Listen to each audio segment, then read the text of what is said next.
Hi சொந்தங்களே, எப்படி இருக்கீங்க? ஸோ கொஞ்ச நேரத்துக்கு முன்னாடி ஏப்ரல் 2026 விசா புல்லட்டின் வந்து வெளியாகியிருக்கு. அதில் வந்து நிறைய குட் நியூஸ் இருக்குது. அண்ட் எஸ்பெஷலி வந்து EB2 கேட்டகரி இந்தியாவுக்கு வந்து பார்த்தீங்கன்னா, அந்த கேட்டகரியில் இருக்கவங்க வந்து ஒரே வந்து ஒரு கொண்டாட்டமாக இருக்கிற மாதிரி சுச்சுவேஷன் இதில் இருக்குது. ஸோ இதில் வந்து போன வாட்டி அதாவது மார்ச்லேயே வந்து ஒரு சிக்னிஃபிகண்ட் ஜம்பை நம்ம வந்து பார்த்தோம். ஒரு 11 மந்த் ஜம்ப் வந்து பார்த்தோம். அந்த ஜம்ப் நடக்கும்போது நிறைய பேர் வந்து ஓகே இது வந்து ரெட்ரோகிரேட் ஆகிறதுக்கு வாய்ப்பு இருக்குது அப்படிங்கிற மாதிரியான சில பேர் வந்து பேசுகிறதே நம்ம கேள்விப்பட்டோம். ஆனால் அதெல்லாம் இல்லை அப்படிங்கிற மாதிரி இப்போ வந்து ஒரு பெரிய ஜம்ப் வந்திருக்கு. ஸோ இந்த வீடியோவில் நம்ம என்ன பார்க்க போகிறோம்னு பார்த்தீங்கன்னா, ஏப்ரல் 2026 விசா புல்லட்டினில் என்ன சிக்னிஃபிகண்ட்டாக சேஞ்ச் ஆகிருக்கு அண்ட் இது வந்து மார்ச் அதாவது போன மாதம் வந்த புல்லட்டினோட கம்பேர் பண்ணையில் எந்த மாதிரியான வந்து ஜம்ப் வந்து கன்சிஸ்டண்ட்டாக இருக்குது, எந்த கேட்டகரியில் இருக்குது அப்படின்னு ஃபுல்லாக இந்த வீடியோவில் பார்க்கலாம் வாங்க. ஸோ விசா புல்லட்டின் அப்படின்னாலே ரெண்டு சார்ட், அதாவது ஒன்று வந்து டேட்ஸ் ஆஃப் ஃபைலிங், ரெண்டாவது வந்து ஃபைனல் ஆக்ஷன் டேட். இந்த ரெண்டு சார்ட் வச்சு தான் நம்ம வந்து பேசுவோம்.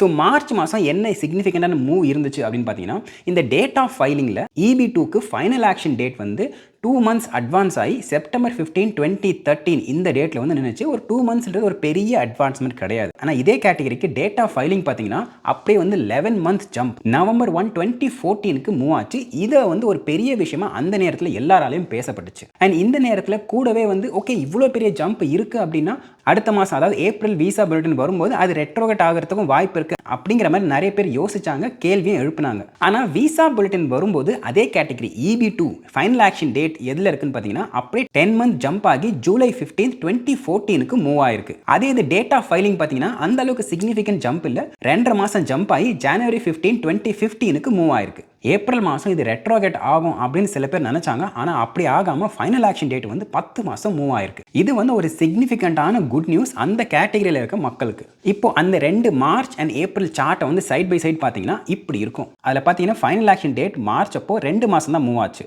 ஆனால் அதுவே ஏப்ரலில் வந்து 10 மாதம் மூவ் ஆயிருக்கு. இப்போதைக்கு கரெக்டாக ஜூலை 15, 2014 வந்து நிற்குது. அதே மாதிரி டேட்ஸ் ஆஃப் ஃபைலிங் அது வந்து 11 month மூவ் ஆச்சு. அண்ட் இந்த பக்கம் பார்த்தீங்கன்னா அது வந்து 2.5 month தான் மூவ் ஆயிருக்கு. இப்போதைக்கு ஜனவரி 15, 2015 வந்து நிற்குது. ஸோ இதனால் மார்ச் மாதம் அப்ளிகேஷன் ப்ராசஸை ஸ்டார்ட் பண்ணுறதுக்கு மக்களுக்கு வந்து ஒரு எலிஜிபிள் க்ரைட்டீரியா வந்து ஏப்ரல் மாதம் அந்த அப்ரூவல் லைனே வந்து 10 மாதம் மூவ் ஃபார்வர்ட் ஆயிருக்கு. இது வந்து ஒரு வெல்கமிங்கான சிக்னிஃபிகண்டான சேஞ்ச். சரி இவ்வளோ ஃபாஸ்ட்டாக மூவ் ஆனது இல்லையே அப்படின்னு யோசிச்சிங்கன்னா கரெக்ட், இதுக்கு வந்து ஒரு காரணம் இருக்குது. நம்ம பழைய வீடியோவில் டிஸ்கஸ் பண்ணியிருக்கோம், ஒரு அட்டார்னி கூடயும் பேசி வந்து பண்ணியிருக்கோம். என்ன அப்படின்னு பார்த்தீங்கன்னா இப்போ இந்த ஏப்ரல் மாதம் விசா புல்லட்டின்லேயே அவங்க டைரெக்டாக மென்ஷனும் பண்ணியிருக்காங்க. அதாவது கொஞ்சம் மாதத்துக்கு முன்னாடி பிரசிடென்ட் ட்ரம்ப் வந்து ஒரு ப்ரொக்ளமேஷனை சைன் பண்ணார். அந்த ப்ரொக்ளமேஷன் படி ஒரு சர்டன் கண்ட்ரிஸ் அதாவது ஒரு 75 கண்ட்ரீஸ்க்கு வேரிங் டிகிரியில் வந்து ஒரு சர்டன் பேன் வந்து இருக்குது.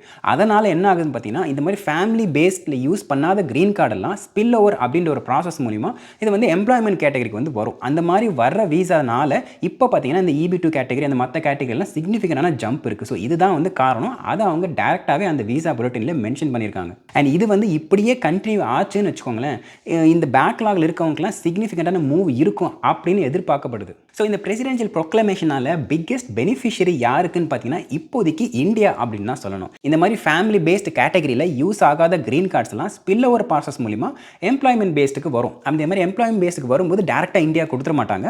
ஏன்னா அதர் கண்ட்ரிஸ் இருக்குது, ரெஸ்ட் ஆஃப் த வேர்ல்டு இருக்கு இல்லையா, அது மாதிரி எல்லாருக்கும் பிரித்து கொடுக்கும்போது அதர் கண்ட்ரிஸ் இருக்கு இல்லையா அவங்கெல்லாம் வந்து கரண்ட்டில் இருந்தாங்கன்னு வச்சுக்கோங்களேன். அப்போ என்ன ஆகும்னு பார்த்தீங்கன்னா இந்த ஸ்பில் ஓவர்லாம் முக்கால்வாசி இந்தியாவுக்கு வரதுக்கு சான்ஸ் அதிகமாக இருக்குது. அதனால் இந்தியா தான் இப்போதைக்கு இந்த பிரசிடென்ஷியல் ப்ரொக்ளமேஷனால் பிக்கெஸ்ட் பெனிஃபிஷரி அப்படின்னு சொல்லலாம். ஸோ இதை பார்க்கறதுக்கு முன்னாடி நான் முதல்ல ஒரு பாயிண்ட் சொன்னேன், ரெஸ்ட் ஆஃப் த வேர்ல்டு வந்து கரண்ட்டில் இருக்கணும்ன்ட்டு. And what is the good news?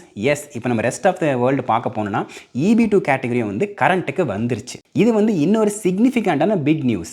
So இந்த சார்ட் தான் ரெஸ்ட் ஆஃப் த வேர்ல்டு என்ன சிச்சுவேஷனில் இருக்குது அப்படின்னு காமிக்கிற சார்ட். இப்போ இதில் பாருங்களேன், EB1 கேட்டகரி வந்து மார்ச் மாதத்துலேருந்து கம்பேர் பண்ணும்போது ஏப்ரலில் வந்து நோ சேஞ்ச். ஏன்னா ரெண்டுமே வந்து கரண்ட்டில் இருக்குது for rest of the world.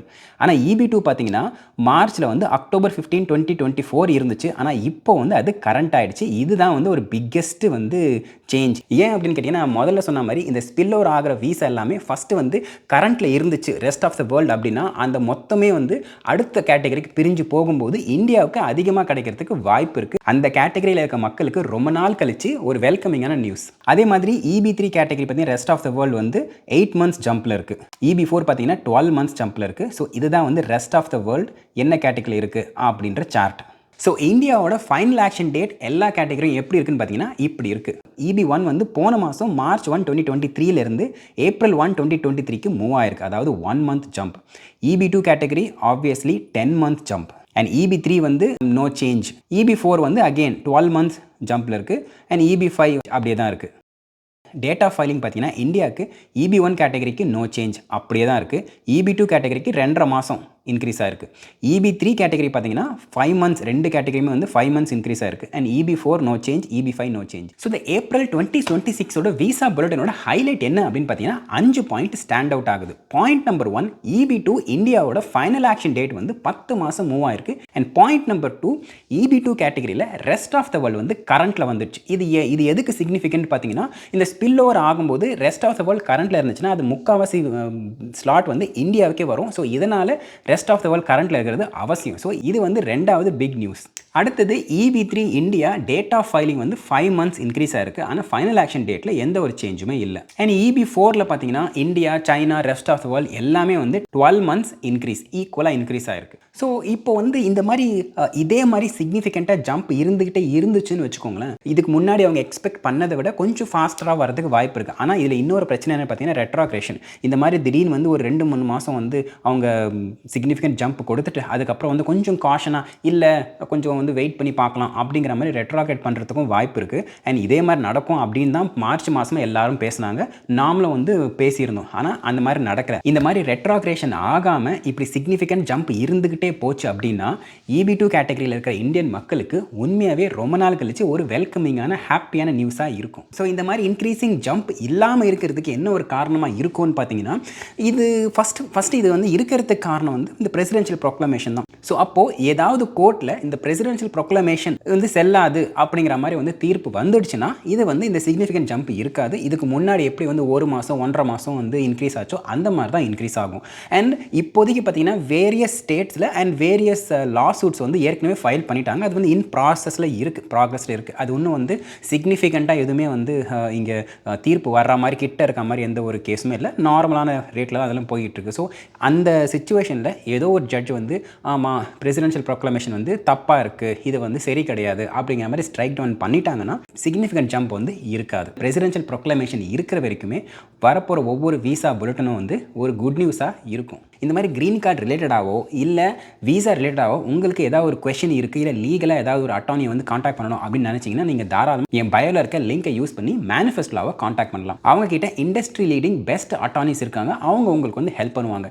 இல்லை ப்ரோ எனக்கு ஒரே ஒரு கொஷின் தான் இருக்குது, அந்த அளவுக்கு வந்து பெருசாக போகணுன்ற அவசியம் இல்லை அப்படிங்கிற மாதிரி இருந்தீங்கனாலும் தாராளமாக வந்து 15 minutes ஃப்ரீ கன்சல்டேஷனும் ப்ரொவைட் பண்ணுறாங்க. அந்த லிங்கை யூஸ் பண்ணி நீங்கள் ரெஜிஸ்டர் பண்ணுறது மூலிமா உங்களோட கொஷினை வந்து லீகலாக தெரிஞ்சுக்கிறதுக்கு ஒரு நல்ல வாய்ப்பாக இருக்கும். வேணுன்றவங்க செக் பண்ணி பாருங்கள். ஸோ அவ்வளோதாங்க விசா புல்லட்டின் பற்றி எனக்கு தெரிஞ்ச இன்ஃபர்மேஷன் எல்லாமே வந்து நான் உங்களுக்கு சொல்லியிருக்கேன். இதில் ஏதாவது வந்து ஒரு நீங்கள் தப்பாக சொல்லிட்டீங்க ப்ரோ அப்படி உங்களுக்கு தோணினாலோ இல்லை எனக்கு மாற்று கருத்து இருக்குது அப்படின்னீங்கனாலோ தாராளமாக வந்து கமெண்ட் செக்ஷன் சொல்லுங்கள், தெரிஞ்சுக்கலாம். அண்ட் இதே மாதிரி இன்னொரு வீடியோ சந்திக்கிறேன். அது வரைக்கும் thank you tata, take care, bye bye and சன்னம் தொடர சப்ஸ்கிரைப்.